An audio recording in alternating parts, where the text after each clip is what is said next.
Good morning. This is Kevin Price. Glad to be with you here for the Price of Business. I'm reporting from Chicago at the SHRM convention, and it's a huge event. Thanks to our friends from BestWorkData.com who invited me out here and sponsoring me, getting tons of stories that we're going to be following and be airing in the next several days.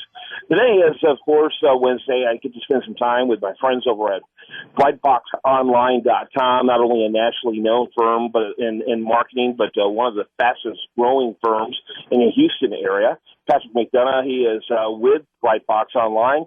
Before you introduce your guest, Patrick, tell us a little more about Brightbox and how people can get more information. Absolutely. Thanks, Kevin. Brightbox is Houston's fastest growing brand marketing firm focused on gaining true ROI for your marketing program rather than just kind of doing mindless marketing activity. We lead our industry in proactive, result-oriented marketing, and you can visit us online at brightboxonline.com. Awesome. And introduce your guests. Yeah, today we have Elle Kaplan with Elle Kaplan. Hello. Hi, how are you, Elle? Glad to have you on. Why don't you give us your elevator speech about your firm to get us started? Sure. So Lexion Capital is a fiduciary-level asset management firm. We're totally independent.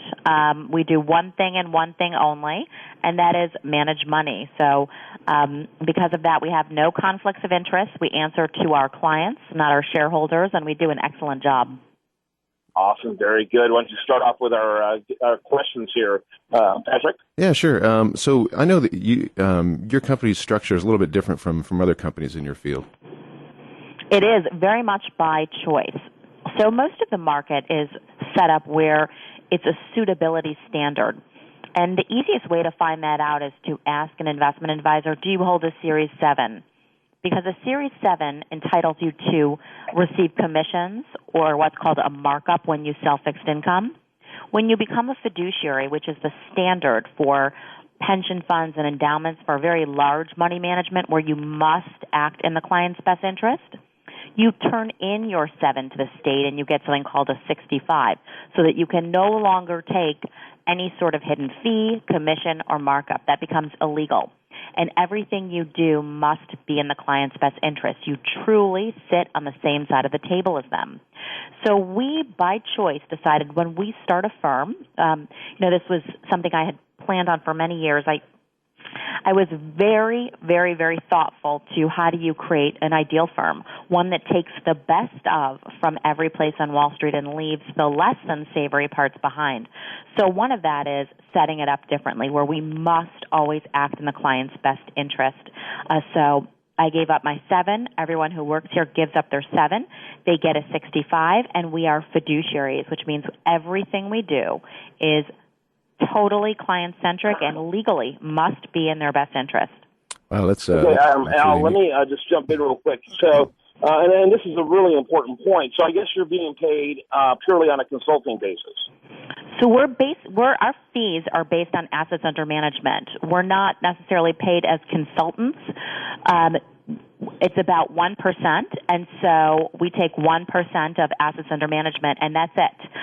So in a typical brokerage model, you pay anywhere between, let's say, 1.5 and 2.5%, but the broker, in ways that the client's not aware of, is also paid in other ways.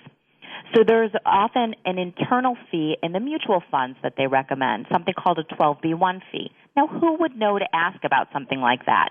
But the 12B1 fee is the way a mutual fund company pays the broker for recommending their mutual fund. Well, that's a problem in so many ways. So we solve for that, but that sort of thing is illegal at a place like Lexion where we're fiduciaries. We can't take that kind of hidden embedded fee. And because we're totally independent, we don't have to take a pre-approved bank list of things with funds that would have stuff like 12B1 fees. We're able to source from the best in the universe. So that means if it's available in the institutional world but not in the retail world, we're able to access that for our clients. So it's very, very different. Another thing that I will comment on that most people are unaware of is fixed income, and this is something that I think is almost frightening. I'll hear people, especially older people, say, my fixed income is free, like suddenly their bank is a charity. Yeah, so it's not. It's a fixed income, unlike stocks, they're not traded on any one centralized exchange. So it's very hard to look up the exact price of that bond, and you just have to take whatever you're told as gospel, if you will. Well, unfortunately, because Al, I'm sorry, yeah? because we both have, I know, several questions in a very limited time. So if you don't mind wrapping up your answer on this, I know, Patrick, I want to make sure, Patrick, you get a couple more questions, as do I. Go ahead. Oh, sure. So the bond is often, there's a markup. It's very hard for the client to ultimately see the markup. At a fiduciary firm, you don't have to worry about such things. That would be illegal. But that's unfortunately common practice all over the brokerage community. Great. Yeah, Patrick? Yeah, so what kind of makes an ideal client for you guys? Our ideal client comes in different shapes and forms. Anyone where we can truly help them. So we take assets and we grow them in accordance to someone's plan. So that's a high net worth individual. It's someone who has saved a nest egg for retirement and is looking to secure it. It's also, let's say, a foundation or endowment seeking to preserve their capital but spend a certain amount per year. Interesting.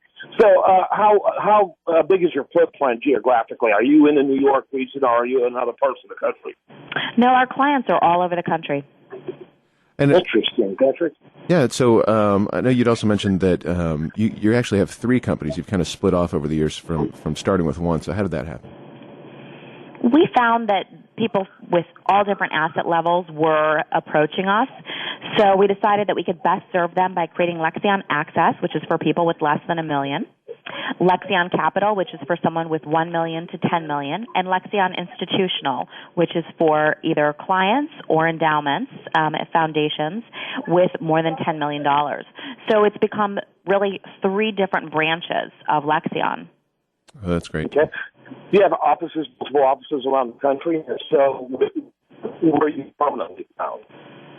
So we're based in New York, but we're constantly flying all over the place, and our clients are all over the place, and our geographic reach is growing. So it's everywhere from where you are right now in Chicago to Michigan, Florida, California. So it leaves everything that we're based here. It's a lot of fun. Thanks so much. That's great information. Patrick, do you want to mention again? Always enjoy your guests, and you can learn more about what Patrick does at brightboxonline.com. Al, real quickly before I let you go, what's your website? Sure, Lexion Capital. So Lexion and then capital.com. Thanks for being a great guest for us today. We really enjoyed learning more about what you're doing. Thank you so much. It was a lot of fun. Thanks for having me. You bet. When we come back, we're going to have much more for you. Do want to remind you the best content here shows up over there at usdailyreview.com. You're listening to The Price of Business.